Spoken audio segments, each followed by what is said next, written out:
Halo, selamat pagi, saudara-saudara semua. Selamat hari Minggu. Saya Hendy Wijaya. Hari ini saya akan kembali melanjutkan seri pengajaran perumpamaan dengan pendekatan 4 level atau 4 lapisan makna dari teks yang kita baca tentang perumpamaan hari ini.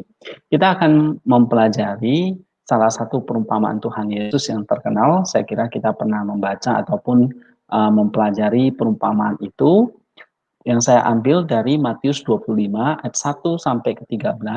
Ya, saya beri judul tentang penyambutan Yesus Kristus dan berjaga-jaga atau nepsis.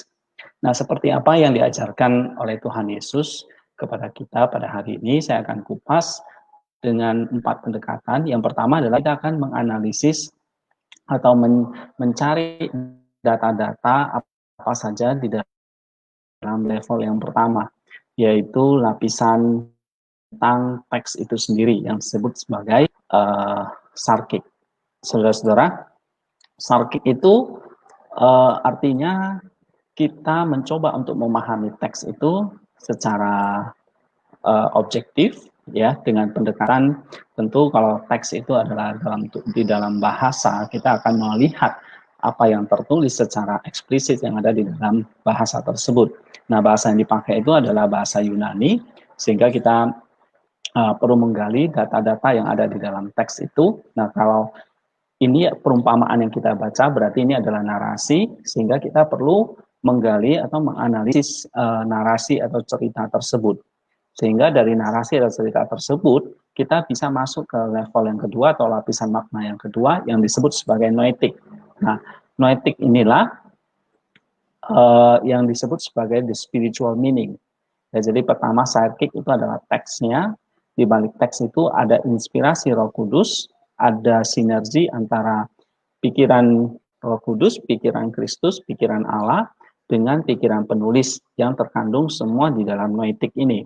Noetik itulah yang sering saya sebut sebagai spiritual meaning atau makna rohani, karena teks yang kita baca adalah kitab suci yang diinspirasi oleh Roh Kudus. Dan ini berarti Roh Kudus berkarya melalui penulis kitab suci, sehingga dituliskan di dalam untuk gereja, untuk kita pelajari, untuk membangun spiritualitas kita. Nah, spiritualitas kita inilah yang perlu disentuh atau diterangi oleh noetik atau spiritual meaning tersebut.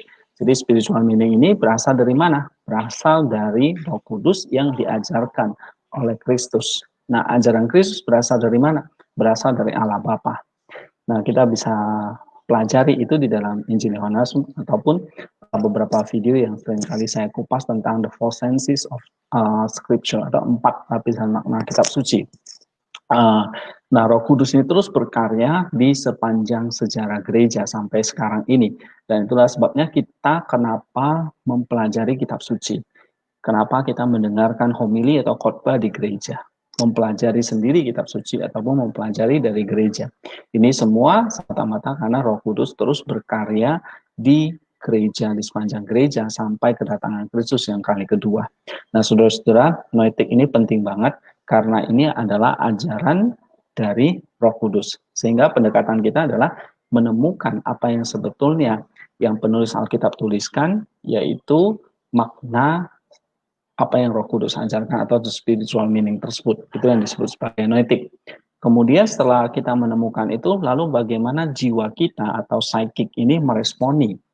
Nah, tentu ini menjadi satu makanan rohani yang perlu diresponi sehingga menjadi satu kekuatan bagi jiwa kita. Itulah psychic. Kekuatan jiwa kita itu adalah untuk memberkati, menolong, ya, memberikan penghiburan, sukacita, damai sejahtera dan semuanya kepada roh jiwa kita. Nah, jiwa inilah yang perlu disentuh oleh noetik tersebut. Misalnya kesalahan kita perbaiki, lalu kita kerjakan ketaatan kita, aplikasi yang kita bisa bagikan untuk diri kita. Inilah psychic. Kemudian yang keempat adalah bagaimana itu terus ketaatan itu semakin menyempurnakan kita. Itu yang disebut sebagai anagogik. Ya, jadi saya ulangi, psychic itulah teks itu sendiri, di balik teks itu adalah spiritual meaning yang merupakan ajaran dari Kristus. Kemudian ini menyentuh jiwa kita dalam wujud memperbaiki, menaatinya, ya, sehingga menjadi kebajikan bagi diri kita dan bahkan bagi orang lain, ya, dalam wujud dispassion dan kasih kepada sesama kita. Sehingga level psychic ini adalah hubungan kita tuh dengan sesama. Ya, jiwa ini adalah hubungan horizontal. Noetik ini adalah hubungan vertikal kita dengan Roh Kudus. Sarkik ini adalah pengetahuan yang kita perlu tambahkan terhadap iman kita. Sehingga itulah sebabnya kita perlu membaca, perlu mendengar, perlu belajar. Ini di level sarkik. Noetik ini adalah level doa kita. Sehingga teologi, pelajaran yang kita dapat itu bukan hanya sekedar pengetahuan di otak saja, tetapi ini menjadi pengetahuan roh, menjadi spiritual meaning bagi makanan rohani bagi roh kita. Inilah noetik. Sehingga ini perlu dilakukan teologi nepsis dalam doa, dalam berjaga-jaga. Kemudian yang ketiga, bagaimana kita merespon itu menjadi kebaikan bagi jiwa kita dan sama kita atau orang-orang terdekat kita. Sehingga kita masuk ke level yang keempat, kita siap menyambut Kristus Yesus. Seperti yang kita mau bahas pada pagi hari ini. Nah, saudara-saudara, saya akan membacakan perumpamaan ini. Jadi contoh perumpamaan ini adalah seri mungkin yang keempat ya tentang atau ya sebelumnya saya mengambil dari kitab Lukas. Nah, hari ini kita ambil dari kitab Matius ya tentang penyambutan Yesus Kristus, Matius 25 ayat 1 sampai 13. Nah, saya mengambil contoh perumpamaan hari ini untuk menjelaskan 4 level makna tersebut. Nah, teksnya begini, pada waktu itu hal kerajaan surga seumpama 10 gadis yang mengambil pelitanya dan pergi menyongsong mempelai laki-laki. 5 diantaranya bodoh dan 5 bijaksana. Gadis-gadis yang bodoh itu membawa pelitanya tetapi tidak membawa minyak. Sedangkan gadis-gadis yang bijaksana itu membawa pelitanya dan juga minyak dalam buli-buli mereka. Tetapi karena mempelai itu lama tidak datang-datang juga, mengantuklah mereka semua lalu tertidur. Waktu tengah malam terdengar suara orang berseru, mempelai datang, songsonglah dia. Gadis-gadis itu pun bangun, semuanya lalu membereskan pelita mereka. Gadis-gadis yang bodoh berkata kepada gadis-gadis yang bijaksana, berikanlah kami sedikit dari minyakmu itu, sebab pelita kami hampir padam. Tetapi jawab gadis-gadis yang bijaksana itu, tidak. Nanti tidak cukup untuk kami dan untuk kamu. Lebih baik kamu pergi kepada penjual minyak dan beli di situ. Akan tetapi mereka sedang pergi untuk membelinya. Datanglah mempelai itu dan mereka yang telah siap sedia untuk masuk bersama-sama dengan dia ke ruang perjamuan kawin. Lalu pintu itu pun ditutup. Dan ayat 11, kemudian datang juga gadis-gadis yang lain itu dan berkata, Tuan, Tuan, bukakanlah kami pintu. Tetapi ia menjawab, aku berkata kepadamu, sesungguhnya aku tidak mengenal engkau. Ayat 13 yang terakhir, karena itu berjaga-jagalah sebab kamu tidak tahu akan hari maupun akan saatnya. Nah, teks ini saya ambil dari terjemahan baru ya, dari LAI. Nah, kita akan mencoba menganalisis atau mencari ya, menemukan literal meaning atau textual meaning sebagai lapisan makna yang pertama. Nah, karena teks yang kita baca ini adalah bergenre narasi atau perumpamaan, maka kita akan melihat teks ini sesuai dengan genre tersebut, yaitu sebagai narasi. Nah, begitu itu adalah narasi, itu berarti ada cerita. Dalam cerita tentu ada tokoh, ada karakter, ada peristiwa atau plot, bahkan ada tema, ya, ada inti cerita tersebut. Nah, inilah yang kita perlu gali untuk mendapatkan tema. Nah, pendekatan saya atau tesis saya adalah ketika melihat perumpamaan ini adalah dengan menggabungkan antara analisis karakter atau tokoh dengan analisis ceritanya atau peristiwanya, yaitu mulai dari awal prolog, lalu memuncak konflik ya atau puncak cerita, kemudian penutup cerita atau epilog. Nah, ini gabungan antara karakter dan peristiwa ini dari prolog hingga epilog ini yang pada akhirnya menemukan sebuah tema dari narasi tersebut. Nah, dalam tema narasi inilah yang akhirnya menjadi tema dari atau pengajaran dari kerajaan surga. Sebab di dalam pembukaan perumpamaan itu kita lihat kerajaan surga akan diumpamakan narasi perumpamaan. Ya, kalau kita baca Matius 25 ayat yang pertama. Nah, sehingga jelas ini adalah perumpamaan, adalah naratif alegori, sebab di balik narasi tersebut ada pengajaran atau hal yang ingin disampaikan oleh Kristus. Tentunya di sini tentang kerajaan surga. Nah, saudara-saudara semua, seperti apa narasi ini? Kita lihat data-data yang ada di dalamnya. Ya, ini masih textual meaning-nya. Yang pertama, ada 10 gadis membawa pelita-pelita mereka dan pergi menyambut seorang mempelai laki-laki. Ya, ini kisah narasinya. Apa namanya? Dari nomor 2 sampai poin yang ke-14, ya. Yaitu ada 10 gadis membawa pelita, lalu 5 gadis dari mereka disebut bodoh dan 5 gadis disebut bijaksana. Ketika gadis-gadis bodoh itu membawa pelita-pelitanya, mereka tidak membawa minyak bersama mereka, tetapi gadis-gadis bijaksana itu membawa minyak di dalam buli-buli bersama dengan pelita-pelita mereka. Tetapi karena mempelai laki-laki lama datang, mereka semua menjadi ngantuk dan tidur. Ya, kemudian data berikut, namun di tengah malam ada sebuah teriakan, lihat, mempelai itu, sambutlah dia. Lalu semua gadis itu terbangun dan membereskan pelita-pelita mereka. Kemudian data berikut, gadis-gadis bodoh itu pun berkata kepada gadis-gadis bijaksana, berikanlah kami minyakmu, karena lampu kami padam. Tapi gadis-gadis bijaksana itu menjawab dengan berkata, tidak cukup bagi kami dan kamu. Lebih baik pergi kepada yang menjual dan belilah untuk diri kalian. Lalu ketika mereka pergi untuk membeli, mempelai laki-laki itu datang. Nah, data berikutnya, mereka siap masuk bersama-sama dengan dia ke ruang perjamuan kawin, lalu pintu ditutup. Kemudian datang juga gadis-gadis yang lain itu dan berkata, Tuan, Tuan, bukakanlah pintu bagi kami. Tapi dia berkata dengan menjawab, sesungguhnya aku berkata kepadamu, aku tidak mengenal kalian. Dan data terakhir, sebab itu berjaga-jagalah, sebab kalian tidak tahu hari maupun saatnya. Nah, ini adalah penjelasan perumpamaan. Jadi dari perumpamaan ini kita bisa lihat ada pembukaan perumpamaan, yaitu kerajaan surga diumpamakan seperti cerita atau narasi 10 gadis ini. Kemudian ada ceritanya tentang 10 gadis ini yang ditugaskan untuk menyambut mempelai laki-laki, ya, mereka membawa masing-masing pelitanya. Kemudian di penutup perumpamaan ini ada penjelasan perumpamaannya, yaitu berjaga-jagalah sebab kalian tidak tahu hari maupun saatnya. Nah, ini adalah struktur atau data yang kita peroleh ketika kita membaca 13 ayat ini, ya, tentang perumpamaan ini. Nah, kemudian data ini kita perlu analisis, ya, kita perlu gali apa maksudnya, begitu. Nah, caranya adalah seperti ini, saudara-saudara. Kita lihat apa yang terjadi, karena ini adalah narasi, maka ada plot atau ada peristiwa, ya, jalan cerita, perubahan-perubahan peristiwa yang terjadi di dalamnya, mulai dari awal hingga akhir cerita.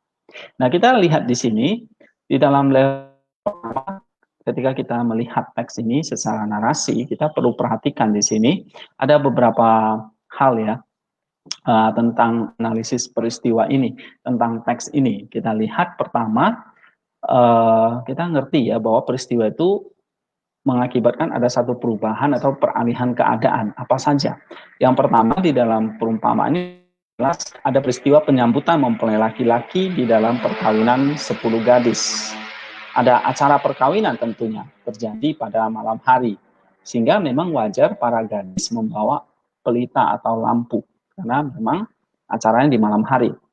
Lalu yang kedua, 10 gadis membawa pelita-pelita dan menunggu kedatangan sang mempelai laki-laki. Nah, di dalam peristiwa ini kita mendapatkan dua keadaan pelita, yaitu pelita yang memiliki minyak cadangan, tapi ada pelita tanpa minyak cadangan. Nah, pelita yang memiliki minyak cadangan dimiliki oleh 5 gadis yang disebut bijaksana, sedangkan pelita tanpa minyak cadangan dimiliki oleh 5 gadis yang disebut bodoh. Ya, jadi bijaksana dan bodoh itu tergantung mereka membawa cadangan minyak atau tidak. Peristiwa ketiga terjadi perubahan keadaan, ya, menantikan dengan penuh harap kepada keadaan mengantuk dan tertidur. Ya, pada awal mereka antusias menanti, tapi pada akhirnya karena tidak datang-datang, akhirnya mereka mengantuk dan tertidur. Mereka tertidur karena mempelai laki-laki tidak datang dalam waktu yang cukup lama. Lalu yang keempat, terjadi lagi perubahan keadaan dari keadaan tertidur menuju ke keadaan terbangun. Lalu mereka membereskan pelita masing-masing karena kedatangan mempelai yang terlambat itu. Lalu peristiwa kelima terjadi pemisahan di antara 10 gadis tersebut. Ada 5 gadis bijaksana masuk bersama dengan mempelai laki-laki, sedangkan 5 gadis bodoh pergi membeli minyak. Ya, dan peristiwa endingnya, akhir ceritanya terjadi penolakan, di mana 5 gadis yang kembali ditolak masuk oleh si mempelai karena tidak dikenal.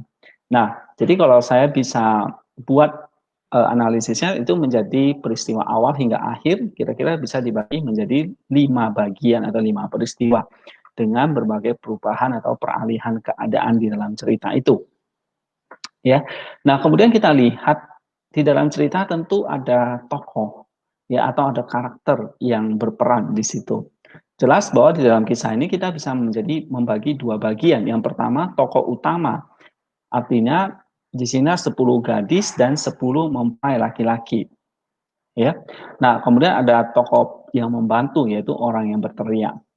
Nah, di dalam analisis tokoh ini kita akan menganalisis tokoh atau karakter 10 gadis, ya, dan tokoh laki-laki, mempelai laki-laki. Nah, tokoh 10 gadis ini memiliki persamaan, yaitu mereka punya tugas yang sama, yaitu menyambut mempelai laki-laki. Lalu sama-sama membawa pelita, sama-sama menunggu, sama-sama mengantuk, tertidur, dan sama-sama terbangun.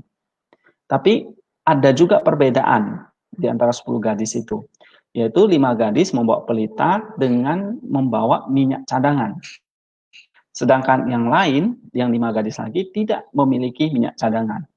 Ya, 5 gadis pelita masih menyala ketika mempelai datang, sedangkan 5 gadis yang lain pelitanya telah padam. 5 gadis dipersilakan masuk ke dalam ruangan, sedangkan 5 gadis lain ditolak masuk ke dalam ruangan. Nah, inilah perbedaan mereka. Jadi dari perbedaan itu muncul tokoh 5 gadis, karakternya bijaksana, dan karakternya satu lagi bodoh. Itulah perbedaannya. 5 gadis bijaksana adalah mereka yang memiliki karakter, artinya memiliki satu pandangan ke depan, yaitu bisa mengantisipasi kemungkinan terburuk dalam wujud mempersiapkan diri sebaik mungkin. Nah, itu dia disebut bijaksana, karakternya tokoh 5 gadis bijaksana itu disebut bijaksana karena mereka bisa mengantisipasi kemungkinan terburuk dalam wujud mempersiapkan diri menyambut mempelai laki-laki. Dan sebagai konsekuensi logisnya adalah pelita mereka masih menyala ketika mempelai datang. Artinya di sini mereka mempersiapkan diri membawa konsekuensi logis. Ya. Jadi mempersiapkan diri harusnya membawa konsekuensi logis, yaitu tugas tetap terlaksana atau tidak terhambat. Kemudian akhirnya misi mereka menjadi berhasil, artinya ada keberhasilan diraih di masa akan datang. Nah, inilah karakter dari 5 gadis bijaksana. Nah, sedangkan 5 gadis bodoh adalah mereka yang disebut bodoh karena mereka tidak bisa mengantisipasi kemungkinan terburuk yang akan terjadi. Sehingga tidak ada persiapan diri yang mereka lakukan, yaitu menyediakan minyak tambahan atau minyak cadangan. Dan sebagai konsekuensi logisnya adalah lampu mereka menjadi padam, dan disinilah sumber atau awal petaka bagi mereka. Dan terakhir ini berakibat pada kegagalan mereka melakukan tugasnya atau misi mereka menjadi gagal. Ya. Nah, kemudian kita lihat tokoh mempelai laki-laki. Dia akan disambut. Maka dia dinantikan oleh 10 gadis. Tapi dia datang terlambat. Tidak ketahui apa alasan atau penyebab keterlambatannya, ya, karena tidak ditulis dalam cerita tersebut. Tapi si mempelai jelas menolak tegas 5 gadis bodoh untuk masuk bersamanya. Ketika 5 gadis bodoh itu mengetuk dan memohon masuk, jelas ditolak. Dari apa yang dilakukan oleh tokoh tersebut, maka si mempelai laki-laki menjadi semacam tokoh pencipta peristiwa pemisahan dan penolakan di dalam peristiwa di atas. Ya, dia menjadi tokoh kunci atas kedua peristiwa tersebut. Jadi yang memisahkan atau yang membedakan tersebut adalah tokoh mempelai laki-laki tersebut. Dialah yang menciptakan peristiwa pemisahan dan penolakan. Nah, lalu apa hubungan antara tokoh 10 gadis dan mempelai laki-laki? Ya, ini adalah menjadi semacam satu tokoh penguji atas gadis mana yang disebut bijaksana dan gadis mana yang disebut bodoh. Nah, dia yang menguji gadis mana yang mengantisipasi dan berhasil tugasnya, dan gadis mana yang tidak mengantisipasi dan gagal melaksanakan tugasnya. Jadi kuncinya di tangan mempelai laki-laki. Kehadiran tokoh mempelai laki-laki menjadi sentral karena menentukan atau memperlihatkan gadis mana yang bijaksana dan bodoh. Artinya mereka yang diterima dan ditolak. Jadi kunci tokoh mempelai laki-laki tadi adalah menentukan yang mana yang ditolak atau yang diterima. Nah, kemudian kita akan mencoba menggabungkan antara apa yang sudah kita lakukan di atas, yaitu analisis peristiwa dan tokoh, untuk mendapatkan apa sih sebetulnya tema dari cerita tersebut. Sehingga dari tema itu menjadi satu tema dari kerajaan surga. Nah, dari peristiwa dan tokoh di atas, kita bisa menganalisis bahwa rentetan peristiwa dari awal, penyambutan sampai akhir. Terus penolakan dilakoni oleh tokoh-tokoh yang memiliki tujuan digerakkan. Ya, usaha atau keinginan pelaku menjadi penggerak kisah dari awal hingga akhir. Apa sebetulnya yang menggerakkan kisah itu? Yaitu dari awal sampai akhir ya ini adalah tentang penyambutan mempelai laki-laki. Ya, nah karena adanya keinginan menyambut maka cerita itu terus bergulir sampai akhir. Walaupun ada yang ditolak karena ketidakpersiapan diri, tapi itu adalah bagian dari dinamika penyambutan yang terjadi. Nah, penolakan menjadi satu realita di sini. Jadi keinginan menyambut atau penyambutan sang mempelai laki-laki ini adalah tema narasi atau tema cerita tersebut, cerita perumpamaan ini. Sehingga narasi perumpamaan ini membawa satu tema dinamika di dalam penyambutan mempelai laki-laki. Ya, ada penyambutan itu selalu mendatangkan dua hal, yaitu penerimaan dan penolakan. Nah, itulah dinamika yang terjadi di dalam penyambutan mempelai laki-laki. Nah, saudara-saudara, tema cerita ini tentang mempersiapkan diri menyambut mempelai laki-laki.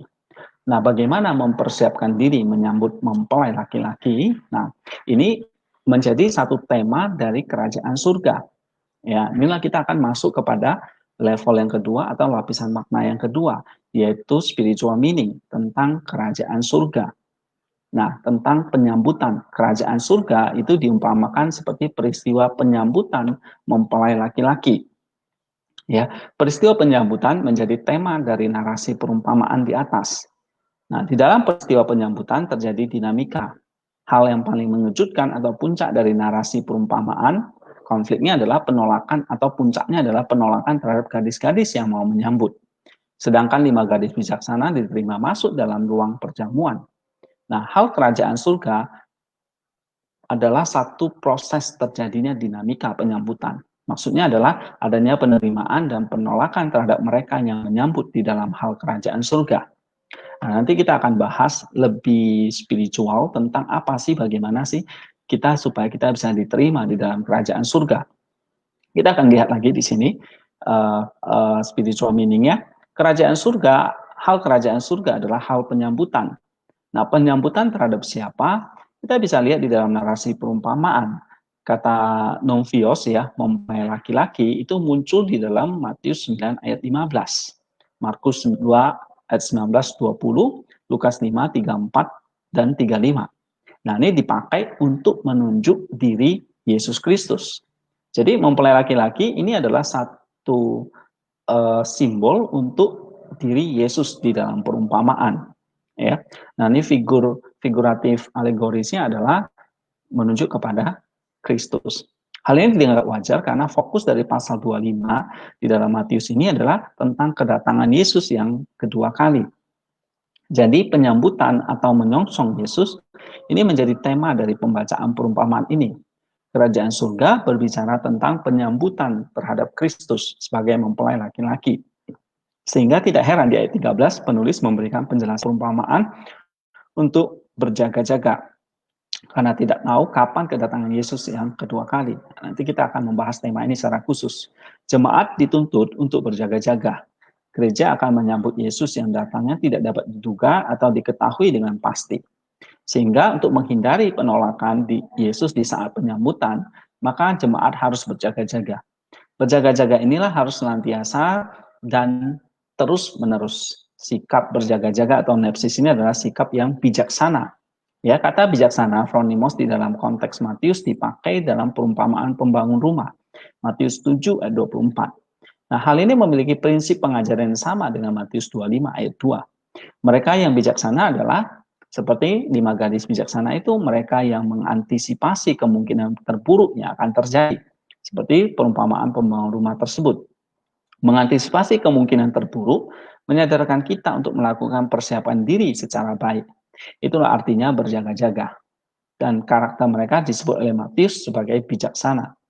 Sedangkan kontrasnya yang mencolok adalah bodoh. Matius nampaknya sengaja mengkontraskan hal ini. Kata yang dipakai adalah moros yang juga digunakan dalam Matius 7 ayat 26. Ya, jadi kata moros ini disebut bodoh, ini adalah sama dipakai dalam perumpamaan pembangun rumah.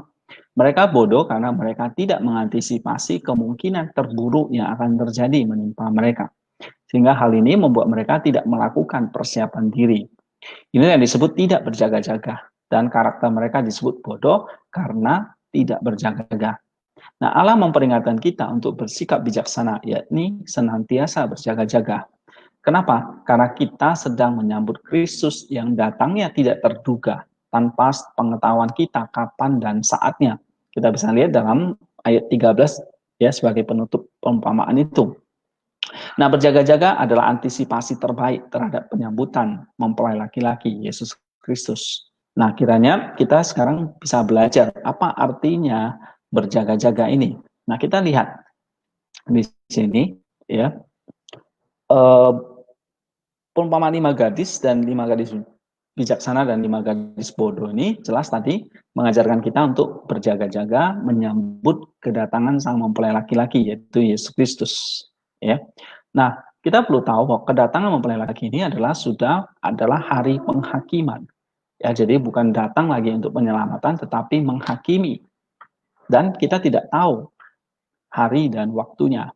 Ya, kita bisa baca Matius 24, 42, Markus 13, Lukas 12, dan 40. Nah, 5 gadis bodoh akhirnya tidak dapat masuk ke ruang perjamuan kawin bersama mempelai laki-laki. Sebab pintu sudah ditutup. Ayat 10. Dan ayat 11, Matius menuliskan penyebab mereka tidak dapat masuk, yaitu mereka tidak berjaga-jaga. Sehingga mereka tidak dikenal oleh sang mempelai, yaitu Kristus sendiri. Nah, saudara-saudara kita lanjutkan, apa artinya berjaga-jaga sekarang? Ya, 5 gadis bodoh sama seperti 5 gadis bijaksana, diberi tugas yang sama menyambut kedatangan mempelai laki-laki. Mereka membawa pelita masing-masing, namun 5 gadis bodoh itu tidak membawa persediaan minyak. Sehingga pada akhirnya pelita mereka akan padam sebelum kedatangan sang mempelai. Mereka tidak berjaga-jaga dan ini membuat mereka ditolak masuk. Ya, jadi dalam penyambutan dalam kerajaan surga, ketika ini berbicara tentang penyambutan mempelai laki-laki dan mempelai itu datangnya tidak terduga, berarti ini berbicara tentang nepsis, berjaga-jaga. Apa artinya berjaga-jaga? Dalam cerita ini, ya dalam perumpamaan kita mengerti bahwa berjaga-jaga berarti menjaga pelita tetap menyala sampai kedatangan sang mempelai. Nah, ini yang penting. Apa artinya berjaga-jaga? Menjaga pelita kita tetap menyala sampai kedatangan sang mempelai laki-laki. Pertanyaannya bagaimana supaya pelita itu tetap menyala? Kuncinya adalah menyediakan persediaan minyak yang cukup. Ya, tanpa minyak maka pelita pasti akan padam. Jadi bagaimana kita bisa berjaga-jaga? Kuncinya adalah apakah kita terus menyediakan persediaan minyak yang cukup, minyak cadangan itu. Nah, sekarang kita membahas tentang menyambut. Ya, kalau kita membahas tentang kerajaan surga, pasti kita berbicara tentang penyambutan. Dan realitanya kita tahu ada yang diterima dan ditolak. Nah, tentu kita semua ingin diterima. Pertanyaannya bagaimana kita diterima? Nah, kita harus tahu dari cerita ini, ternyata mempelai laki-laki datangnya tidak terduga. Berarti ini berbicara tentang berjaga-jaga. Jadi berbicara tentang kerajaan surga, berbicara tentang penyambutan. Berbicara penyambutan, berbicara tentang berjaga-jaga. Nah, berbicara tentang berjaga-jaga, kita diingatkan untuk menyediakan minyak dan pelita. Ya. Nah, apa artinya menyediakan minyak yang cukup? Nah, perumpamaan di atas, sekarang kita akan bahas tentang minyak dan pelita. Ya. Perumpamaan di atas mengajarkan untuk masuk ke dalam kerajaan surga, maka pelita kita harus menyala, tidak boleh padam. Ya, kita bisa lihat juga dalam Lukas 12 ayat 35, di situ dikatakan, hendaklah pinggangmu tetap berikat dan pelitamu tetap menyala. Dalam Lukas 12 ayat 35. Ya, kita lanjutkan lagi. Disinilah dibutuhkan keberjagaan atau nepsis, yaitu harus menyediakan atau membawa minyak supaya pelita tetap menyala sampai kerajaan surga itu datang, yaitu sang mempelai laki-laki itu datang. Nah, apa artinya minyak di sini? Minyak di dalam cerita, dalam level pertama itu jelas adalah bahan bakar bagi pelita tersebut. Nah, secara spiritual, ini berarti adalah bahan bakar bagi pelita kita. Artinya, bahan bakar atau energi bagi pelita tetap menyala. Ya, minyak itu apa jadinya? Anugerah atau energi Allah, energi ilahi, kasih karunia Allah sebagai energi ilahi bagi pelita kita. Nah, pelita itu adalah terang yang berasal dari anugerah yang menerangi hati dan mata batin kita. Jadi kalau ditanya apa pelita kita, pelita kita ini berbicara tentang apa yang terang di dalam hati kita. Ya, terang yang berasal dari anugerah untuk menerangi hati mata hati kita. Dan hati atau mata hati yang terang akan menerangi atau menjadi pelita bagi tubuh kita sendiri. Lukas 11 ayat 34 atau Matius 6 ayat 21 sampai 23. Sehingga yang menjadi pelita itu adalah hati atau batin dan tubuh manusia. Ya, ingat bahwa mata adalah pelita bagi tubuh. Jadi apa pelita kita? Yaitu mata hati kita. Mata hati kita menerangi ruang batin kita yang disebut dengan hati. Nah, hati yang terang akan memancarkan terang bagi tubuh kita. Jadi, hati sebagai ruang batin, tubuh sebagai ruang bagi roh dan jiwa kita. Nah, dua ruang inilah yang perlu diterangi oleh anugerah. Nah, anugerah itulah seperti minyak yang menerangi pelita. Pelitanya apa? Yaitu mata dari hati kita. Sebab dalam Matius 6, Lukas 11, ayat 34 dikatakan, matamu adalah pelita bagi tubuhmu. Jadi kalau mata kita adalah pelita, nah pelitanya itu sendiri perlu mendapat terang, anugerah atau minyak tadi. Sehingga pelita itu boleh menyala, menerangi hati, dan menerangi tubuh kita. Jadi hati dan tubuh manusia harus menjadi pelita atau terang. Sebab itu hati kita harus dialiri oleh anugerah atau energi ilahi setiap hari supaya pelita hati kita tetap menyala. Ya, jadi pelita itu adalah nus, kalau saya katakan itu adalah mata hati atau nus yang memperoleh energi atau anugerah atau minyak untuk menerangi hati dan seluruh tubuh atau hidup kita sendiri. Nah, sekarang kita lihat pelita hati. Ya, hati yang terang, hati yang diterangi oleh minyak atau anugerah melalui nus tadi. Itulah pelita hati, yaitu api batin, ya, api spiritual, inner flame yang menjadi tungku atau kompor bagi kehidupan spiritual kita. Tungku api ini tidak boleh padam, sehingga kita harus terus menjaganya senantiasa. Bagaimana caranya? Yaitu nepsis, keberjagaan batin dengan doa batin seperti yang diajarkan Tuhan Yesus.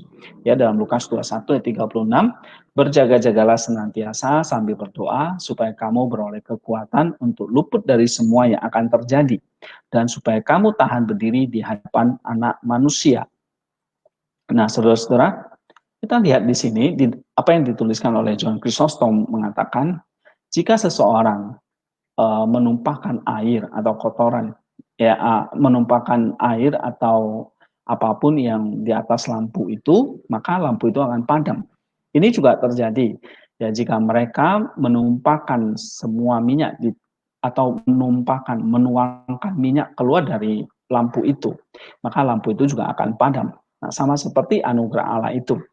If you have filled your mind, jika kamu mengisi nusmu dengan hal-hal duniawi, maka kamu akan menyerahkan dirimu kepada hal-hal duniawi. Tetapi jika kamu akan memadamkan roh itu, ya. Nah, tetapi the flame goes out, api itu akan padam ketika tidak ada minyak yang cukup, yaitu ketika kita tidak bisa menunjukkan charity atau kasih. Nah, roh datang kepadamu melalui belas kasihan Allah. Dan it does not find not corresponding fruit, yeah, of mercy in you. It will flee away from you. Nah, for the spirit does not make its indwelling in the unbelievable soul. Jadi kata Chrysostom bahwa kita nggak boleh memadamkan roh, sebab roh itulah yang mencurahkan anugerah itu. Nah, bagaimana tidak memadamkan roh? Kita tidak boleh fill our mind dengan hal-hal yang duniawi. Nah, ini yang seperti dikatakan oleh Saint Maximus, ya. Bagaimana kita bisa mengasihi Allah, mengasihi sesama jika kita tidak mengikatkan diri kita kepada hal-hal duniawi. Nah, kemudian Saint Theophan menuliskan, learn to perform everything you do in such a way that it warms the heart instead of cooling it. Lakukanlah segala hal supaya itu menghangatkan hatimu, bukan mendinginkannya.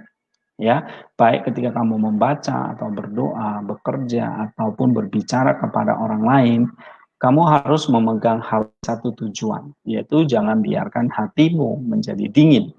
Ya, tetaplah jaga kompor batin kita selalu panas dengan terus mengucapkan doa yang singkat, yang the short prayer. Perhatikan perasaanmu in case they dissipate this warmth, yang suatu saat mungkin atau senantiasa bisa memadamkan api itu. Lebih lanjut, dia menuliskan cast aside everything, ya, kesampingkan segala sesuatu yang bisa membuat kita atau api itu menjadi padam.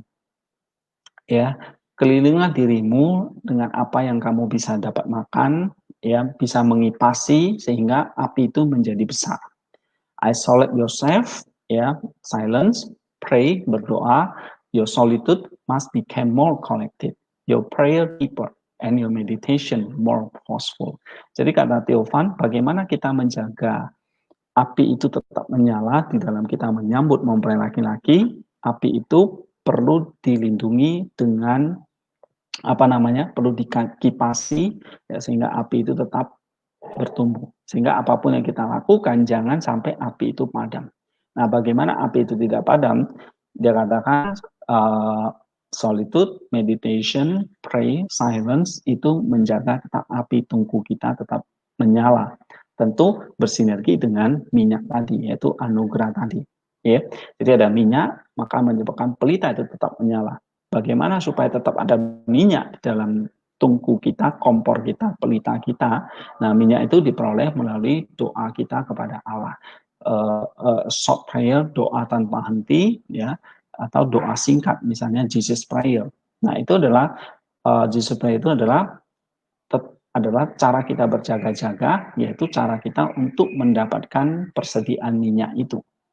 Dimitri dari Rostov menuliskan, to kindle in his heart such a divine love, to unite with God in an inspirable union of love, it is necessary for a man to pray often, pressing the man to him. For as a flame increases when it constantly fed, so prayer made often with the mind indwelling ever more deeply in God. Sama seperti tadi Theophan mengatakan, kita harus menjaga pelita itu dengan doa. So, maka ada divine love di dalam hati.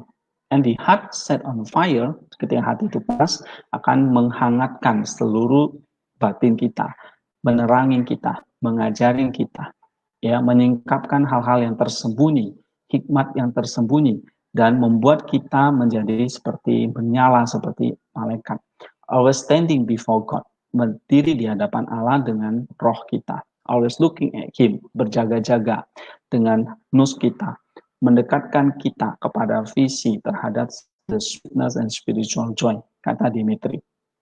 Nah, jadi saudara-saudara, doa keheningan adalah doa yang Kristus sentris, berpusat pada Kristus, sehingga Roh Kudus berkarya mencurahkan minyak itu, anugerah itu ke dalam hati kita. Misalnya doa pada pagi hari, pada jam pertama, atau pukul 6 atau 6 pagi tentang Kristus yang adalah terang dunia. Begitu juga hidup kita adalah terang. Doa pada jam ketiga, pukul 9 pagi tentang Roh Kudus yang turun untuk melahirkan baru kita, sehingga kita adalah manusia baru di dalam Kristus. Doa pada jam ke-6, pukul 12 siang, tentang penyaliban Yesus yang mengajarkan kita juga ikut menyalibkan keinginan daging kita. Doa pada jam ke-9, pukul 3 sore, tentang kematian Yesus menebus dosa kita, yang mengajarkan betapa besar kasih Kristus untuk kita yang mengorbankan nyawanya. Doa pada petang hari, pukul 6, tentang Yesus yang turun ke dalam kubur dan akan bangkit pada besok hari, mengajarkan kita untuk bangkit melawan dosa-dosa kita. Doa pada malam hari sebelum tidur tentang Yesus yang tergeletak di dalam kubur, mengingatkan kita akan kematian. Dan doa tengah malam mengajarkan kita untuk berjaga-jaga, seperti Kristus yang datang seperti pencuri di tengah malam. Nah, saudara-saudara, itulah tentang minyak dan pelita. Bagaimana pelita itu boleh terus menyala dengan menyediakan minyak yang cukup, yaitu melalui doa yang tanpa henti. Jadi doa tanpa henti, itulah kita bisa berjaga-jaga, disitulah minyak selalu tersedia, sehingga pelita kita terus boleh menyala. Dan untuk menyambut kedatangan kerajaan surga itu, kedatangan Kristus. Nah, sekarang kita akan bahas yang kedua, tentang terang tubuh. Ya, keberjagaan hati atau mata hati dengan nepsis dan doa membuat inner flame atau api batin tetap menyala. Sehingga api batin ini akan memancar dari dalam keluar dari tubuh kita. Artinya dengan mata hati atau hati yang terang akan menghasilkan perbuatan yang terang. Mata hati atau mata batin inilah disebut dengan nus atau inti terdalam dari batin kita yang harus terus menyala oleh anugerah Allah. Sebab dia adalah pelita. Sebab itu Lukas menuliskan bahwa pelita tubuh kita adalah mata batin itu. Lukas 11:34. Mata kita adalah pelita bagi tubuh. Jika mata kita jahat, artinya pelita hati itu padam, maka tubuh menjadi gelap. Dan jika mata kita baik, artinya pelita hati itu menyala, maka tubuh menjadi terang. Pelita hati berbicara tentang baik dan jahat. Hati yang baik adalah hati yang menyala, sehingga menjadi pelita hati yang menyinari tubuh. Hati yang baik adalah hati yang berjaga-jaga, supaya tetap menyala. Hati yang baik adalah hati yang terus berdoa dan melawan hal-hal yang jahat yang bisa timbul di dalam hati, seperti dosa yang dilakukan oleh batin, yaitu pikiran-pikiran jahat atau logismoi. Logismoi ini harus dimatikan dengan nepsis dan doa di dalam hati, supaya tidak berubah menjadi nafsu daging yang jika dibuahi oleh tubuh atau perbuatan, maka menjadi dosa. Perbuatan yang membuat tubuh menjadi gelap. Nah, ajaran ini seperti yang diajarkan oleh spiritualitas Filokalia, ya. Saudara bisa mempelajari di video-video dari YouTube saya tentang spiritualitas Filokalia. Sebab itu, dengan pelita hati, maka logisme ini dimatikan, sehingga tubuh menjadi terang. Hanya mata yang baik, yaitu hati yang menyala atau mata hati yang terang, maka tubuh akan menjadi terang. Jika mata tidak baik, maka hati ini penuh dengan logismoi, dan akibatnya tubuh dapat menjadi gelap jika logisme ini dibuahi menjadi dosa. Oke, sekarang kita akan bahas tentang good works, ya, bagaimana setelah kita lihat spiritual meaning-nya, sekarang kita lihat apa aplikasinya nih, level yang ketiga, obedience kita, atau psychic meresponi hal tersebut, jiwa kita. Nah, berjaga-jaga berarti menjaga pelita hati dan tubuh tetap menyala sampai kedatangan sang mempelai laki-laki. Menjaga pelita tetap menyala pada akhirnya harus mendatangkan perbuatan-perbuatan baik atau good works. Ini level ketiga. Semua itu berasal dari anugerah Allah yang bekerja dari dalam sebagai minyak bagi pelita kita. Perbuatan-perbuatan baik itulah terang yang terpancar keluar dari pelita itu. Jika pelita itu adalah iman, maka minyak itu adalah perbuatan-perbuatan baik yang membuat iman itu jadi hidup atau menyala. Tanpa buah perbuatan baik, maka pelita kita sedang padam. Tubuh yang terang adalah perbuatan baik, dan tubuh yang terang berasal dari hati yang terang. Terang itu karena ada anugerah yang bekerja di dalamnya. Ya, kemudian saudara, apa aplikasi yang kita bisa kerjakan dari sini, yaitu bagaimana ketika kita menyambut kedatangan sang mempelai laki-laki, kita menjaga pelita tetap menyala. Nah, menjaga pelita tetap menyala itu berarti terus-menerus mendatangkan perbuatan-perbuatan baik atau good works. Itu menunjukkan bahwa pelita kita sedang menyala. Jadi bagaimana cara membuat pelita tetap menyala? Dengan nepsis, yang berjaga-jaga, menyediakan minyak, yang akhirnya terpancar keluar dalam tubuh kita, yaitu yang kelihatan dalam wujud perbuatan baik atau good works. Jadi saudara-saudara, aplikasi bagi kita, mari kita menjadi gadis-gadis yang bijaksana, yang terus berjaga, menyediakan anugerah terus-menerus dengan doa hati, sehingga pada akhirnya kita masuk kepada kita bisa terus Kristus di surga sesuai atau seperti Dia. Itulah tujuan kenapa kita menjadi orang percaya Kristen. Saudara, mungkin ini yang bisa saya sampaikan. Semoga ini menolong kita untuk terus belajar seperti 5 gadis sana itu, sehingga kita pada akhirnya bisa menjadi serupa dengan Kristus. Thank you semuanya, sampai ketemu pada pengajaran perumpamaan lain, dan ini boleh terus menguatkan kehidupan kita, kehidupan spiritual kita. Bye-bye.